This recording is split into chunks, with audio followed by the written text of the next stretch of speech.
Caros discentes, sejam muito bem-vindos à nossa primeira aula de controle químico de plantas daninhas. Espero que vocês aproveitem ao máximo possível essa oportunidade aí, tá? E que esse momento seja muito importante aí para a formação de vocês. Nós vamos apresentar hoje nessa aula alguns conceitos básicos sobre as plantas daninhas.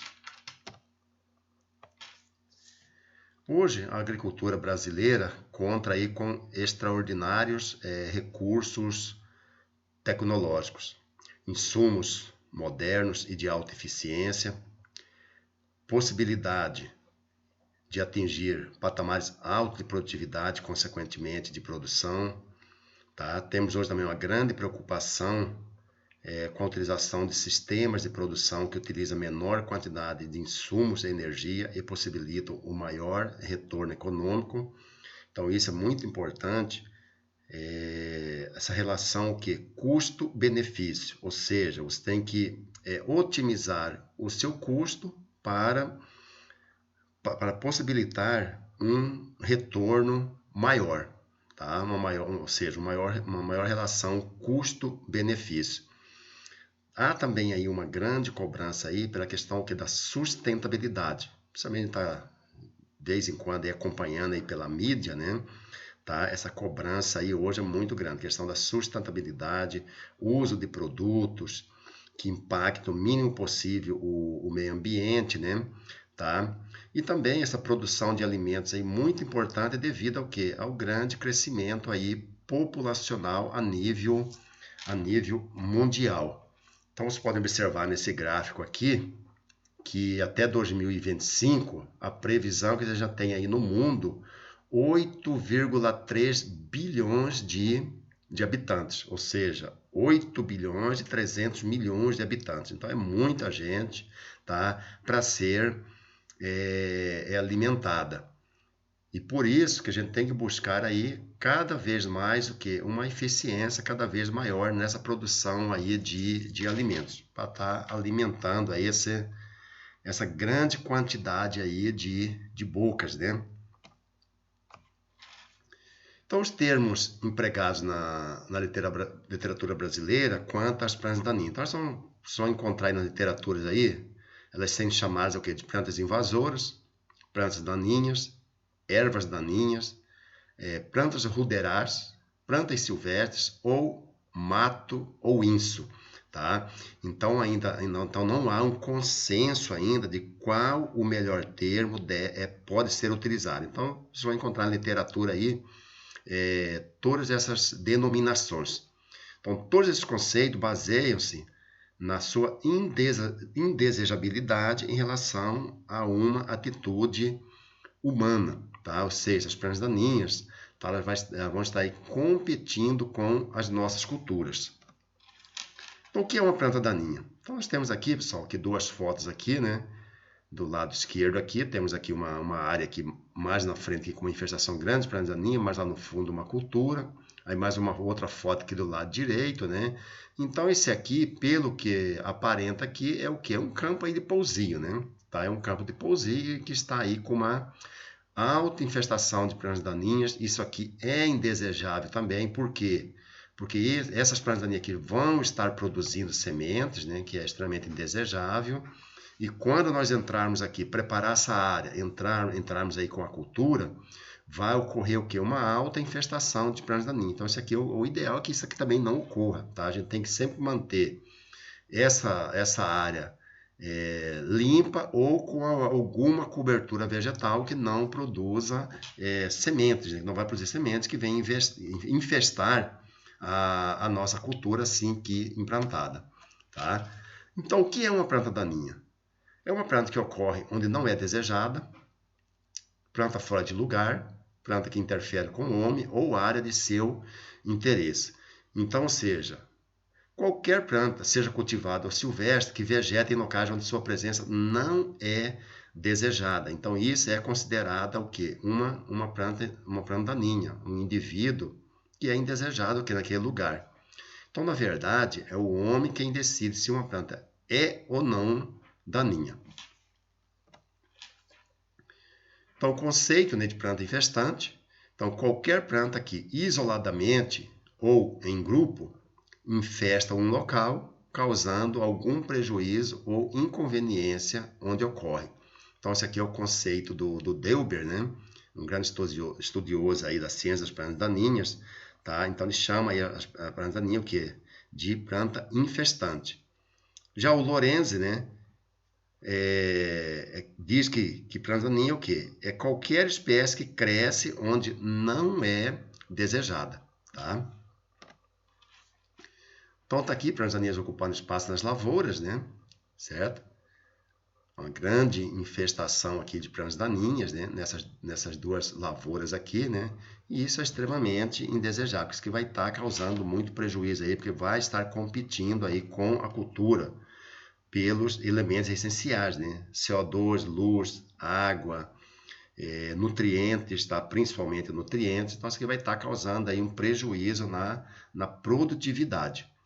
Então, o ideal é justamente esse aqui, né? É preciso controlar o quê? Cedo, para evitar o que é interferência. Qualquer tipo de interferência, seja ela, por menor que seja, já vai estar causando o que? Algum prejuízo. Então, isso aqui é o ideal, né? Uma lavoura aqui, tá?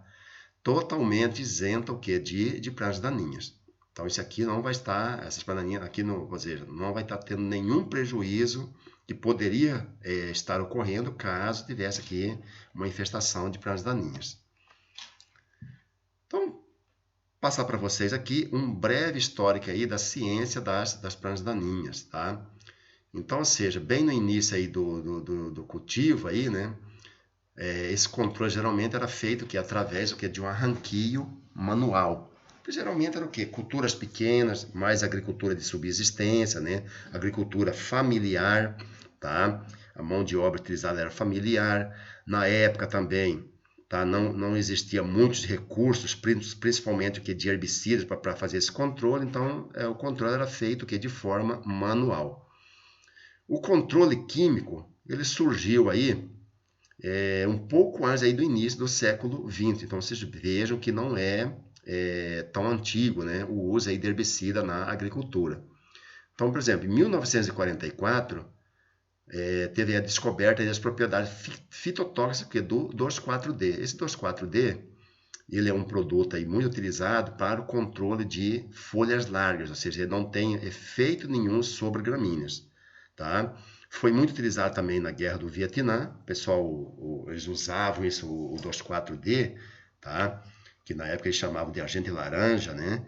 Que era para desfolhar o que as árvores para visualizar os inimigos. No Brasil, tá? Ele chegou em 10 de janeiro de 1948. Era chamado de mata-mato mágico, né? Então, o 2,4-D. Então, ou seja, é um produto aí que foi desenvolvido na época da guerra e que depois passou a ser utilizado na agricultura e é utilizado até hoje ainda, tá? Na década de 70, surgiram aí os primeiros herbicidas pós-emergentes seletivos. O que significa isso? Um herbicida pós-emergente seletivo. Que ele é seletivo para a cultura, ou seja, vai ter um efeito fitotóxico nas plantas daninhas, porém não tem nenhum efeito sobre a cultura.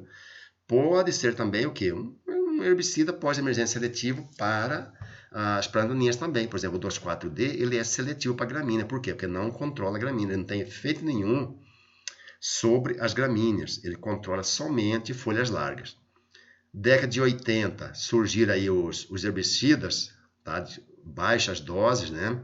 Tá? Para você ter uma ideia, um herbicida aí que é muito utilizado na cultura do algodoeiro para controle de plantas daninhas, folhas largas em pós-emergência inicial, tá? A gente usa aí 10 gramas por hectare. É o Envoque, muito usado aí na cultura do algodão. Surgiu aí na década creio que na década de 2000 já que surgiu esse produto.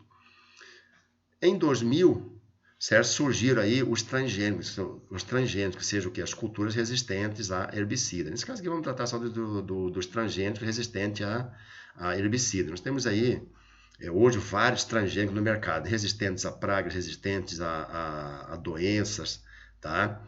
Mas no ano 2000 aí surgiu aí as cultivares resistentes a herbicidas. Uma das primeiras que foi criada foi a soja ARR, né? Resistente ao glifosato, que foi criada aí pela Monsanto, tá? E largamente cultivada até hoje ainda. O histórico a nível nacional, então, os primeiros trabalhos com levantamento de pragas daninhas no Brasil iniciaram que na década de 40 e 50. Então, vejam bem, né?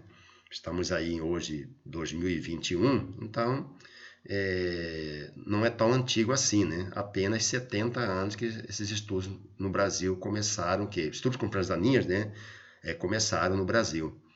O primeiro herbicida no Brasil, o primeiro herbicida registrado no Brasil foi o 2,4-D éster, tá? Ficou por algum tempo aí no mercado, hoje já não se utiliza mais, já tem um bom tempo que saiu do mercado, porque 2,4-D éster é um produto, era um herbicida muito volátil, então principalmente no Brasil, com algumas regiões produtoras de grãos, né, que nós temos aí temperaturas muito altas, tá? E às vezes até umidade não muito alta também, então causava uma volatilização muito grande desse produto, né? Tá? Então ele foi retirado do mercado, esse tipo de formulação foi retirado do mercado. Então hoje o que nós temos aí no mercado é o 2,4-D amina, tá? Que praticamente não volatiza, certo? Então 2,4-D éster butírico a 14%, com o nome de mata-mato mágico, né? Tá? 1956, nós tivemos no Brasil o primeiro seminário brasileiro de herbicidas e ervas daninhas, tá? 1963, a criação da Sociedade Brasileira de Herbicidas e Ervas Daninhas. 1964, foi criado na USP, aí, no curso de graduação na agronomia, a primeira disciplina de plantas daninhas, certo? Na Exalc USP. 1978, foi criada a revista oficial da Sociedade Brasileira de Ciência das Plantas Daninhas, foi criada em 1978, tá? Então, vocês vejam bem, pessoal. Então, isso aqui é importante, né? A gente conhecer um pouco desse histórico aí, para a gente ver o quê? Que a importância de se estudar, tá? Da organização dessas sociedades de pesquisadores aí para que tenhamos aí um melhor desenvolvimento da ciência aí das plantas daninhas.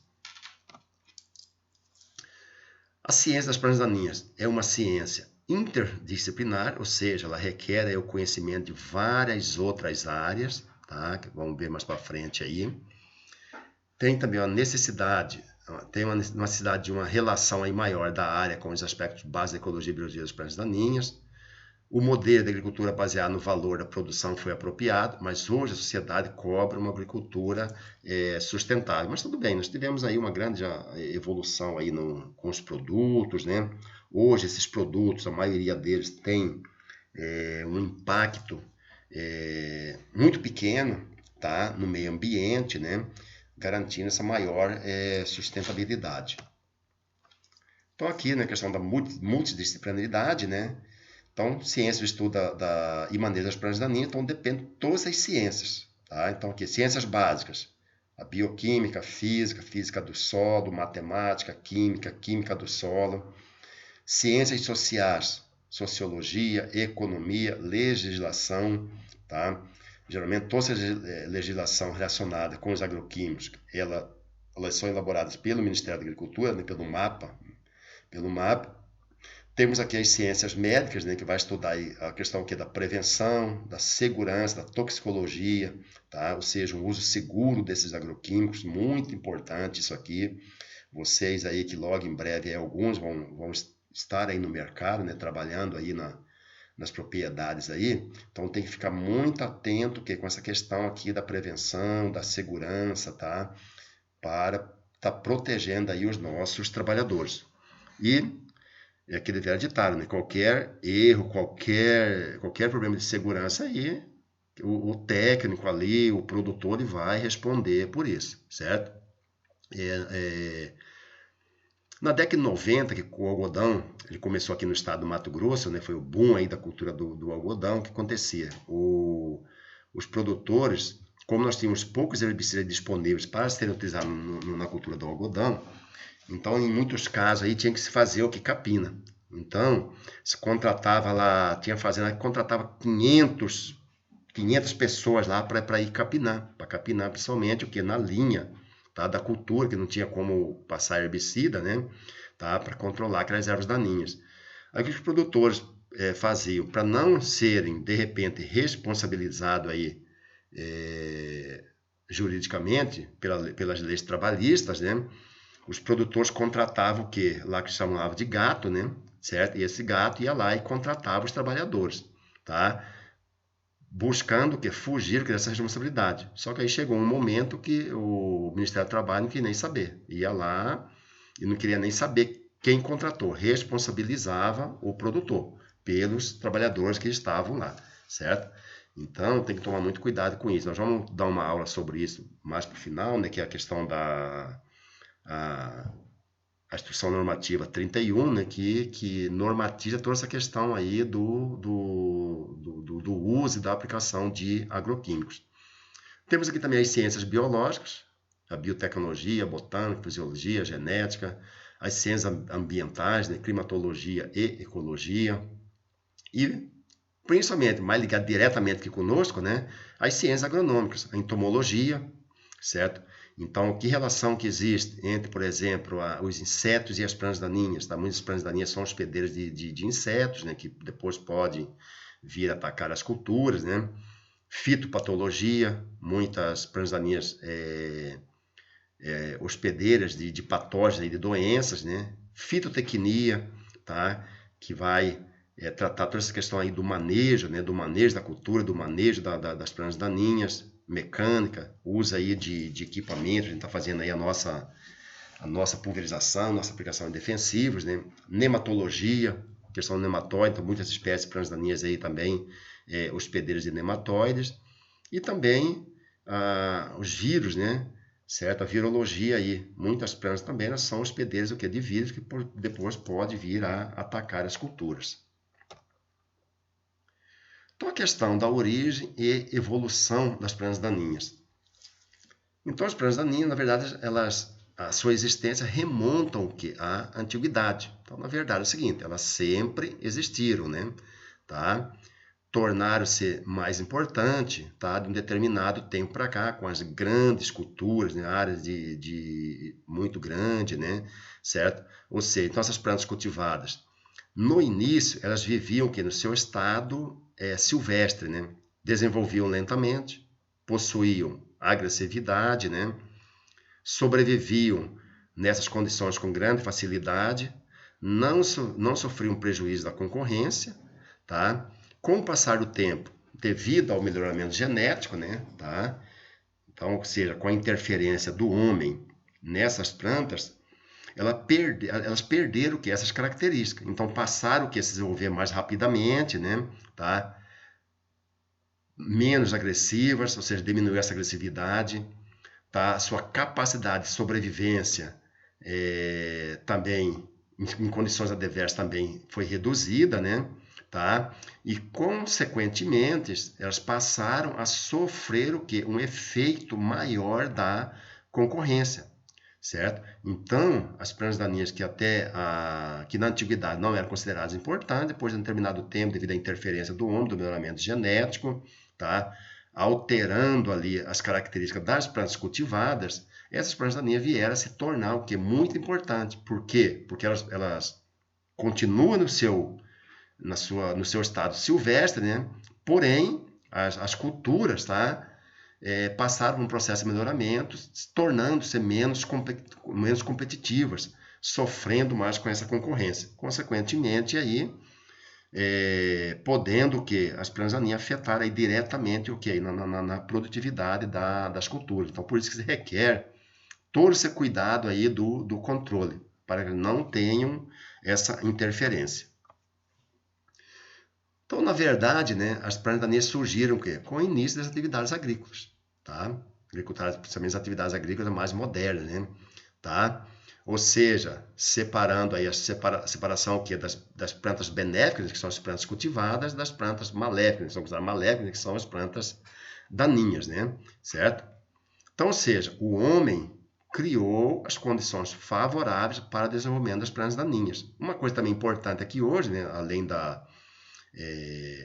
dessa questão do melhoramento genético aí que alterou todas as características das plantas cultivadas, né, tá, tornando-as menos competitivas, também, certo, a gente usa aí nas culturas aí muito fertilizante, né? Então esse fertilizante também, certo, ele vai também, lógico, ser propício aí para o melhor desenvolvimento das plantas daninhas.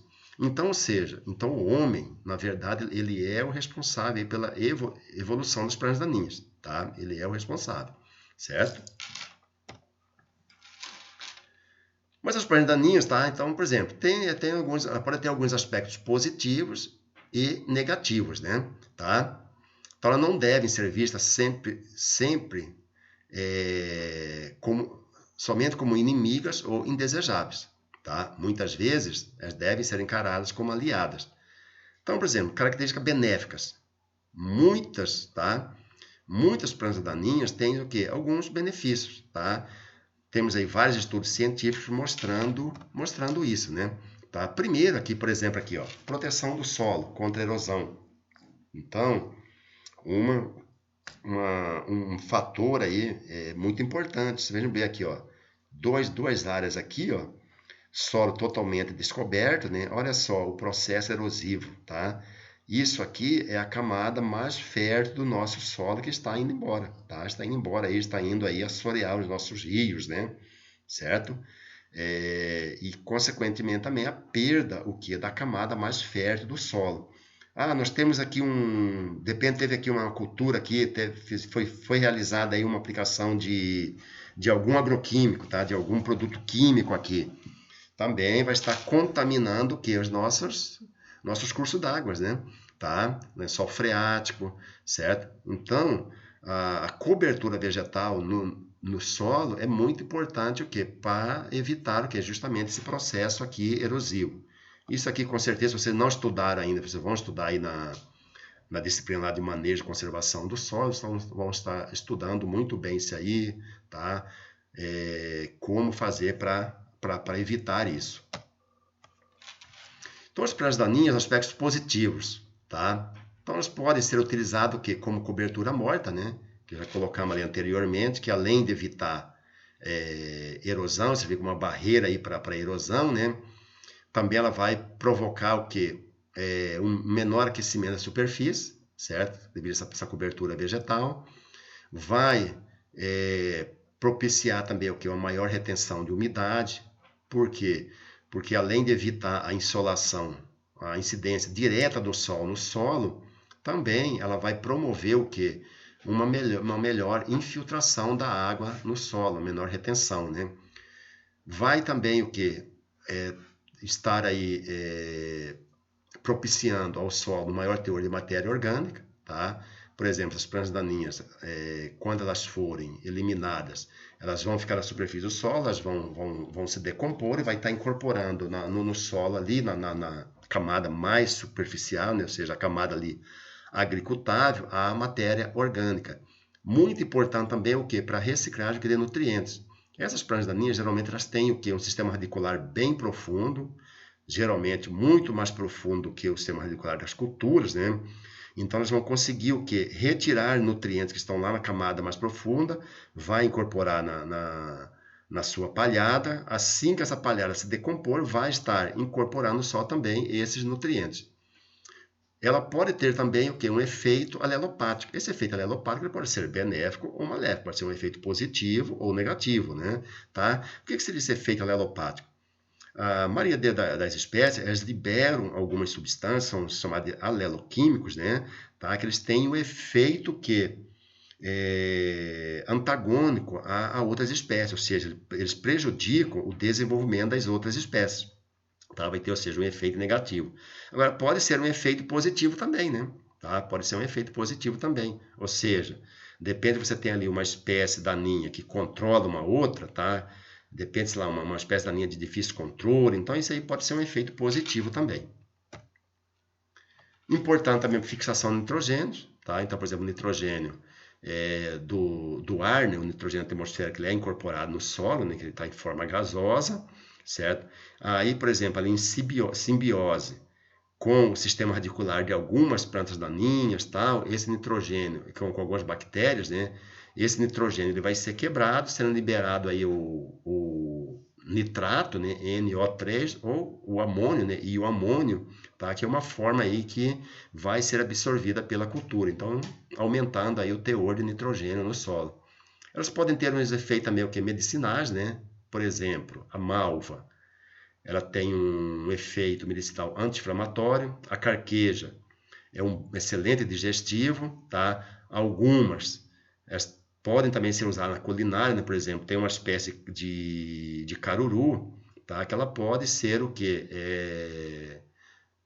Utilizada na culinária, tá? Um outro fator que também fornece néctar para as abelhas, né? Para a produção de mel, né? Então, nós observamos aí o que? Vários aspectos positivos que as plantas daninhas também podem ter, né? Aspectos negativos, intoxicação alimentares, né? Ou seja, algumas espécies plantaninhas são tóxicas, né? Tá? Por exemplo, comigo ninguém pode, a mamona, né? Tá? Algumas podem causar o que? Alergias, né? Ocorrência de alergia, por exemplo, a losna branca, capim, maçambará, tá? Problemas em rodovias e ferrovias, né? Então é muito comum a gente estar andando aí na ferrovia, nas ferrovias aí que não está com uma manutenção adequada, né? Tá? Uma alta infestação aí de algumas espécies de plantas daninhas e que prejudica geralmente o que? A visibilidade o que? Do condutor, podendo, dependendo da situação, até provocar acidentes. Então, um efeito aí negativo também das plantas daninhas. Outros aspectos negativos, desvalorização da terra, tá? Algumas espécies de plantas daninhas, quando presentes na área, que geralmente são o quê? São plantas daninhas de difícil controle, tá? Como a grama seda, por exemplo, então ela pode acarretar uma desvalorização da terra, porque vai ser difícil controle. Então, você coloca uma cultura ali, você vai ter uma dificuldade para controlar essa espécie plantas daninhas, consequentemente você vai estar aumentando o custo, tá? Então isso desvaloriza a terra. Inviabilizar a cultura o cultivo na área, né? Então pode correr até de inviabilizar, por exemplo, tiririca em áreas de olerícolas, tá? Extremamente indesejável. Fica muito difícil você conseguir produzir hortaliças em áreas com alta infestação de tiririca, porque é uma espécie aí difícil controle, tá? Você, por exemplo, você vai lá, você arranca ela, tem uma batata, né, que fica ali no solo e vai brotar novamente, então é muito difícil controlar. Problemas em represas, né? É muito comum a gente ver aí muitas represas, né? Com alta infestação de aguapé, por exemplo, né? Certo? Alta infestação de aguapé, tá? Pastagens também, redução da capacidade de lotação, certo? Pastagem com alta infestação de plantas daninhas, tá? Então você vai ter ali um problema ali de muita competição com o capim, né? Certo? Aí você vai ter uma quantidade de massa verde menor por área, consequentemente, o que é uma menor lotação, tá? Capacidade de lotação. E vários outros aspectos aí negativos que as plantas daninhas podem ter. Vocês podem dar uma olhada na literatura, a gente citou aqui apenas alguns exemplos, né? Não dá para citar todos, né? Para abordar todos aqui, mas se dá uma consultada na literatura aí, na internet, vocês vão ver vários outros aspectos positivos e negativos das plantas daninhas. Então aqui um exemplo, né, de plantas daninhas, danos, né? Tá? Então aqui, ó, água verde, né? Então, ou seja, inviabilização total aqui do uso da água. Não sei se lembra, ano passado, por exemplo, no Rio de Janeiro, né, lá naquela estação lá de tratamento de água lá do Guandu, teve lá um problema lá de contaminação da água, que com uma espécie de planta lá, né? E chegou em um determinado momento lá a inviabilizar o uso da água, né? Certo? Então isso pode acontecer também. Então, quando que uma espécie deve ser considerada daninha? Então, ou seja, uma espécie só deve ser considerada daninha se estiver direta ou indiretamente prejudicando determinada atividade humana.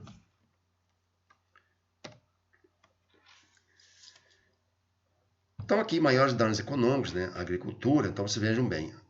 tá? As pragas daninhas, certo?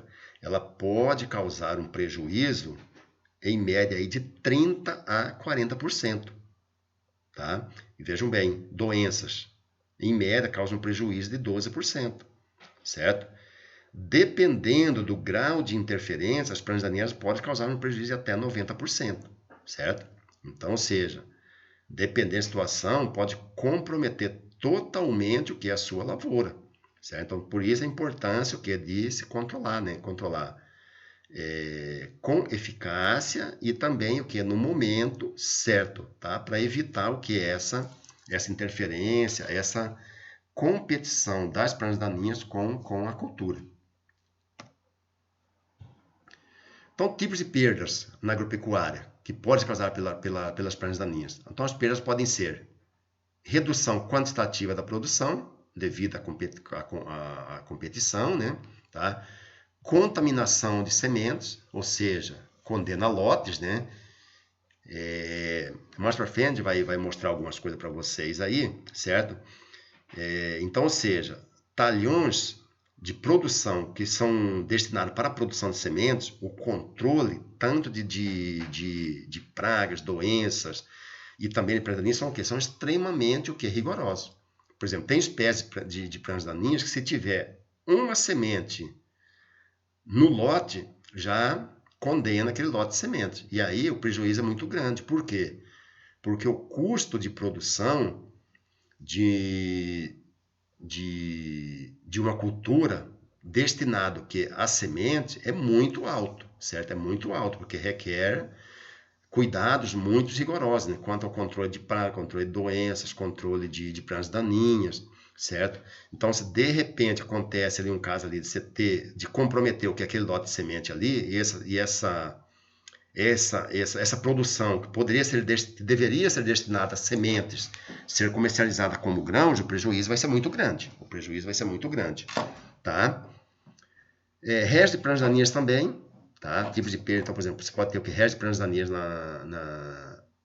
junto com os grãos, né? Isso aí vai prejudicar o que? Principalmente que no beneficiamento, vai aumentar o custo de beneficiamento, você vai ter uma despesa maior com a limpeza, né? Com a limpeza desses grãos, né?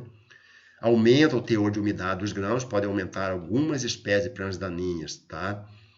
Pode aumentar o teor de umidade dos grãos, um exemplo é o amendoim bravo, né? Tá?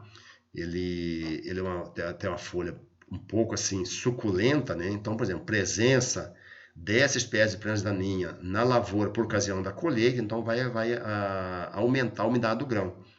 E aí isso aí também vai acarretar o que? Um maior custo, né? No beneficiamento, você vai ter um custo maior aí com a secagem desses grãos aí, certo? Pode diminuir o valor comercial também, certo? Isso aí, entra lá no resíduos de pragas daninhas nos grãos, eles entram lá como impureza, né? Tá? Quando você vai comercializar o grão, você chegou lá no comprador lá, ele vai lá, retira uma amostra e vai justamente determinar o quê? O teor de pureza daqueles grãos ali, certo? Então, dependendo da situação, pode ter o quê? Uma redução no valor lá, no preço, né? Pode ser também hospedeiro de pragas e doenças, tá? E também as pragas daninhas competem o quê? Com água, luz, CO2 e nutrientes, né? Tá? Com a cultura. Então aqui, né? Só vou mostrar para vocês aqui, então vejam bem, né? Certo? Um exemplo aqui, teor de umidade e rendimento da soja em função do nível de infestação de plantas de amendoim bravo, né? Comentamos anteriormente ali, né? Então, vamos pegar aqui, ó, níveis de infestação. Então, aqui, ó, número de plantas de amendoim bravo, tá, por metro quadrado. Então, aqui, 0. A umidade dos grãos de soja, 9,62%. Rendimento da cultura, 2.555 quilos, né?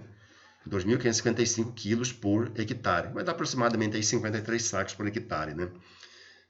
Veja aqui esse nível de infestação 3 aqui, ó. Número de plantas de amendoim bravo por metro quadrado, 48. Umidade dos grãos de soja, 21%.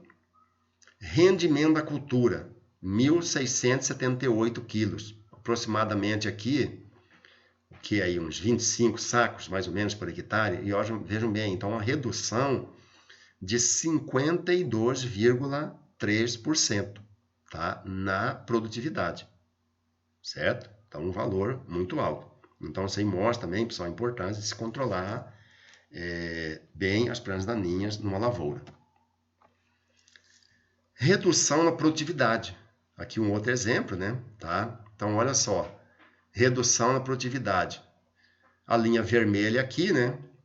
Cultura totalmente no limpo. Ou seja, sem nenhuma interferência das plantas daninhas. Então, vejam bem aqui, ó.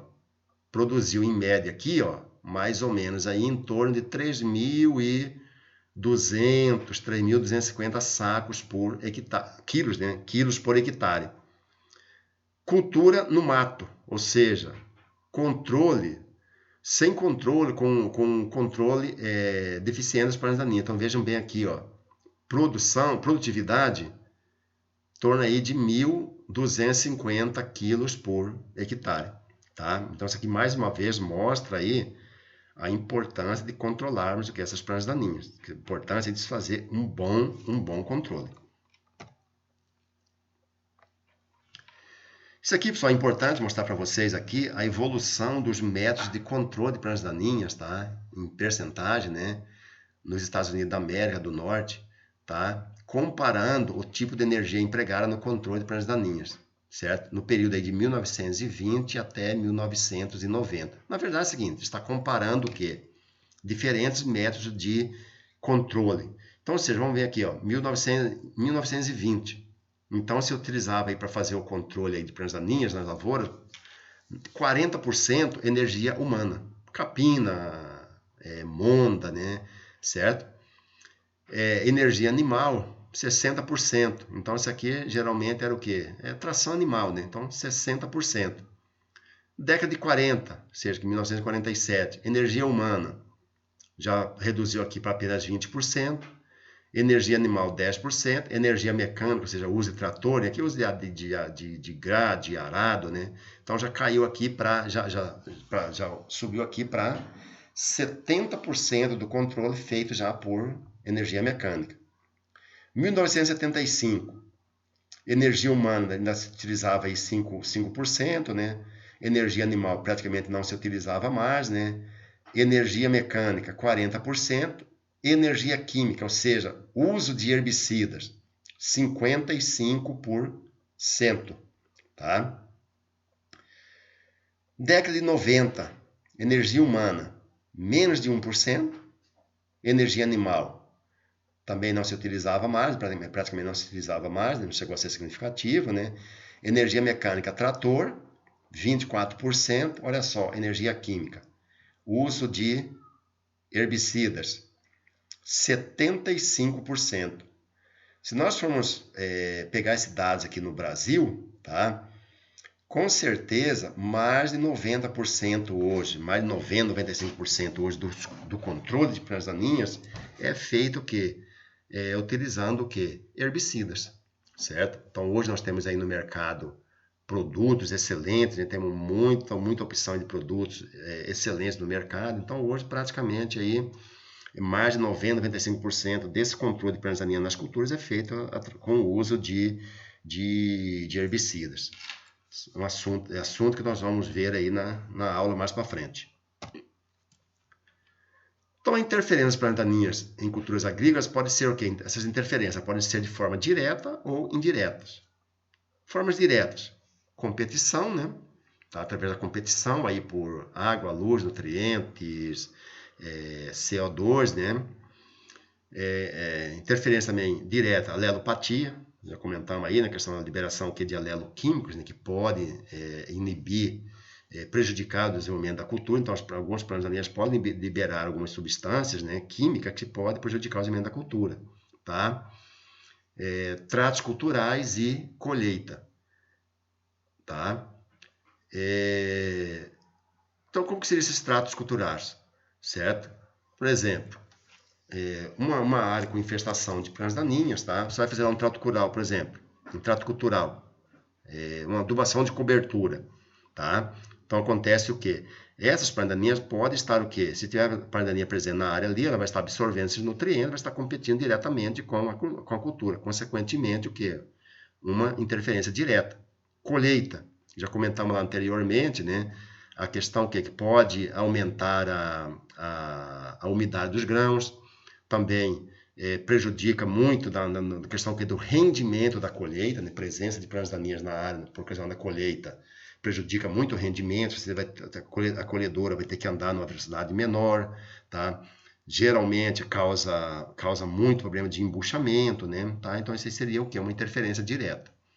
Interferências indiretas, pode ser o que? Hospedeiros de pragas, né? E hospedeiros que é de fitopatógenos, doenças, né? Tá? Então, os efeitos indiretos aí mais comuns. Competição. Então, o que seria essa competição? Seria a disputa por os fatores ambientais, né? Necessários ao crescimento e desenvolvimento normais de uma comunidade de plantas. Então, fatores ambientais, água, nutrientes, CO2, luz, tá? Então, ocorre o que? As plantas daninhas competem com a cultura, vai competir com a cultura por esses fatores. Competição. Então, a competição se inicia quando um ou mais fatores essenciais ao crescimento, desenvolvimento se tornam escassos, tá? Então, o que? Água, certo? Luz, CO2 ou O2, né? Nutrientes minerais e também competição que por espaço, né? Tá? Pode ter competição que por espaço, uma infestação de plantas daninhas alta, né? Ela vai estar causando o quê? Um abafamento da cultura ali, certo? Então, ou seja, vai estar acontecendo uma competição ali por espaços. Então, na verdade, o que? Todos esses fatores, na verdade, eles podem ocorrer o quê? Ao mesmo tempo, tá? Eles não vão ocorrer assim de forma isolada, né? Tá? Então, essa competição ela pode ser o quê? Intraespecífica, né? Certo? A competição intraespecífica ocorre entre indivíduos de uma mesma espécie, tá? Por exemplo, você vai lá, você faz um plantio lá de milho com uma densidade muito alta, tá? Então, isso vai acontecer o quê? Você pode ter uma competição o quê? Entre as plantas de milho ali, certo? Então, essa é a competição o quê? Intraespecífica. A competição interespecífica ocorre o quê? Entre indivíduos de espécies diferentes. Pode ser de uma cultura com plantas daninhas, pode ser o quê? De uma cultura aí, depende com uma planta daninha, uma outra cultura, por exemplo, milho no meio da soja, é indesejável, vai ser considerado que uma planta daninha, né? Tá? Então, espécies diferentes, né? Então, mesma espécie, espécies diferentes. Então, a alelopatia, a gente já comentou anteriormente algumas coisas aí, né? Então, seria o quê? A liberação de aleloquímicos, né? Certo?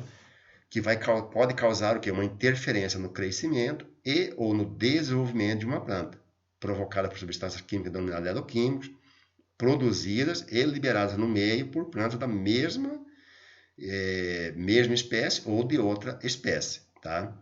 Um exemplo aqui de mesma espécie seria a cultura do arroz, né? A cultura do arroz, se ele for cultivado na mesma área, por exemplo, você fez o plantio de arroz este ano, colheu, no próximo ano você vai cultivar o arroz na mesma área novamente, caso exista na área ainda resto de palha da cultura anterior, essa palha ela libera algumas substâncias, alguns aleloquímicos que vai prejudicar o quê? No desenvolvimento do próprio arroz, certo? Então é um exemplo aí bem comum, tá?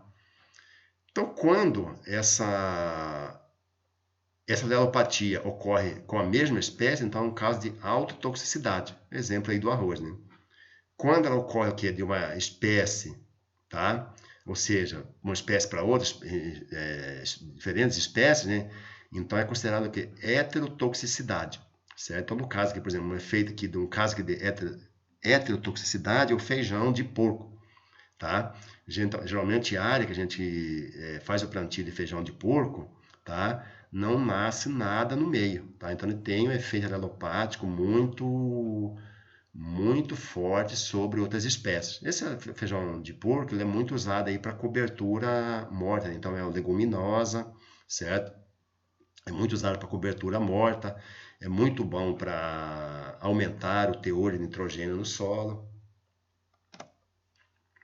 Então, autotoxicidade. Então, por exemplo, um exemplo aqui também, né? Feijão miúdo, tá? Então ele tem causa uma toxicidade sobre ele mesmo. Fruteiras como pessegueiro, macieiras, citros. Pragas daninhas sobre culturas, certo? Então, isso aqui já seria um efeito aqui, o quê? De heterotoxicidade, né? Então, tiririca e grama seda sobre o tomateiro, capim marmelada em soja, taquara sobre o alface. Tá? Então, pessoal, qual é a diferença entre competição e alelopatia? Então, competição é justamente esse aqui, ó. Competição é a retirada de recursos do meio, tá? Ou seja, você vai ter uma espécie daninha ali, ela vai estar competindo com a cultura, por quê? Porque ela vai estar retirando do meio o quê? Água, minerais, luz, CO2. A alelopatia seria o quê? É a adição de substância ao meio. Aleloquímico, então são substâncias químicas que vão prejudicar o quê? O desenvolvimento da outra espécie. Então, a competição, retirada de recursos do meio. Alelopatia, adição de substâncias ao meio. Ambos podem ter o que? Um efeito negativo, né? Um efeito negativo sobre as culturas. Para nós aqui é mais comum o que? A questão da competição, certo? É mais comum a questão da competição. Interferências indiretas, né? Tá? Várias guanchumas, então são hospedeiros aí do vírus do mosaico, né? Dourado, certo? Então, é hospedeiro aqui desse vírus. Esse vírus, os vírus, geralmente, eles não conseguem, eles não têm uma mobilidade própria, então eles precisam de algum vetor. Então, vamos pegar, por exemplo, na cultura do algodão, geralmente o que leva o vírus lá do hospedeiro para a lavoura, para infectar as plantas lá, geralmente é o que? São os pulgões, né? Tá? Guanchuma, hospedeiro do vírus do mosaico crespo. Amendoim bravo, tá? Hospedeira do vírus do mosaico anão. Olha só aqui, ó, 57 espécies de plantas daninhas no Brasil atuam com hospedeiros de nematóides. Tá? Nematóides aí muito importante aí para a agricultura. Ultimamente aí vem causando aí muito prejuízo às nossas lavouras. Tá? Nós temos aí 57 espécies de plantas daninhas que são hospedeiras desses nematóides. Tá? Várias espécies de plantas daninhas atuam com alimento, abrigo e reprodução de pragas. Isso aqui que acontece principalmente o quê? Na entre safra, né? Tá? Então você foi lá, colheu, tá? Sua área está em pousio, tá? Essas pragas, elas vão o quê? Vão para essa área que tem plantas daninhas para se alimentar. É aquele velho ditado, eles preferem, de repente, o quê? A cultura, né? A cultura lá é o filé mignon para elas, né? Só que acontece o quê? Não tem o filé mignon, vai ter que comer uma abóbora, né? Então elas migram lá para as espécies de plantas daninhas para conseguir o quê? Sobreviver durante aquele período ali de entre safra. Você entrou com a cultura, elas retornam para a cultura. Então aqui a importância, né? Certo? O grau de interferência da planta daninha na cultura vai depender de quê? Tá? Da distribuição, tá? Então, comunidade infestante, tá? Então, o grau de infestação vai dependendo da grau de interferência, dependendo da comunidade infestante, vai depender o que? Da distribuição, da densidade dessa comunidade infestante, né? Ou seja, a quantidade de plantas que você tem ali por metro quadrado, né? Composição específica, tá? Vai depender o que? Com a cultura, vai depender do período de convivência, época, duração, certo? Para aí, você controlou essas plantas daninhas logo no início da cultura, demorou um pouco para controlar, então, ou seja, demorou um pouco para controlar, já vai estar competindo, né? Certo? Quanto às características da cultura, tá? Vai depender o que? Da cultivar, certo? Da densidade, tá? E do espaçamento. Então, ou seja, cultivares que desenvolvem mais rápido, certo? Que geralmente você pode fazer um plantio com a densidade maior, tá? Num espaçamento menor. Então acontece o que? Essa cultura ela vai fechar as entrelinhas num período de tempo menor, Então, ou seja, fechou ali, vai estar abafando aquelas plantas daninhas que estão presentes ali, certo? Então, de certa forma, vai atrasar o desenvolvimento dessas plantas daninhas e, consequentemente, elas vão interferir menos do que no desenvolvimento da cultura, certo? E, consequentemente, também o que aí na sua produtividade, tá? Então, muito importante o que? Esse manejo, se fazer o que? Um manejo adequado da cultura, tal, e dessas plantas infestantes aí, tá? Porque interfira o mínimo possível ou que de repente não interfira nada, né? O ideal é que não se interfira nada, né? Tá? Porque qualquer tipo de interferência vai estar causando um certo prejuízo. E justamente que não queremos, tá? É justamente o que é prejuízo. Hoje nós temos aí um custo de produção muito alto, né? Tá? Mercado extremamente competitivo, né? Então nós temos que buscar o que? Uma produtividade, o que cada vez maior, cada vez melhor, certo? Para a gente estar conseguindo aí competir no mercado, certo? Então é importante aí se fazer aqui um controle aí muito bem feito, muito bem eficiente, o que das plantas daninhas para que não não tenha nenhuma interferência aí na cultura. Tudo bem? Ok, pessoal? Então, por hoje é isso que nós tínhamos para passar para vocês aí. Busque aí mais informações, leia, tem muito material na internet, tá? É o que eu sempre digo, que a informação que se traz para vocês aqui são básicas, tá? A gente não consegue trazer todas as informações disponíveis, então cabe a cada um de vocês aí, tá? Buscar mais informação, estudar qualquer coisa, estamos à disposição. Um abraço aí, fico com Deus, tudo de bom.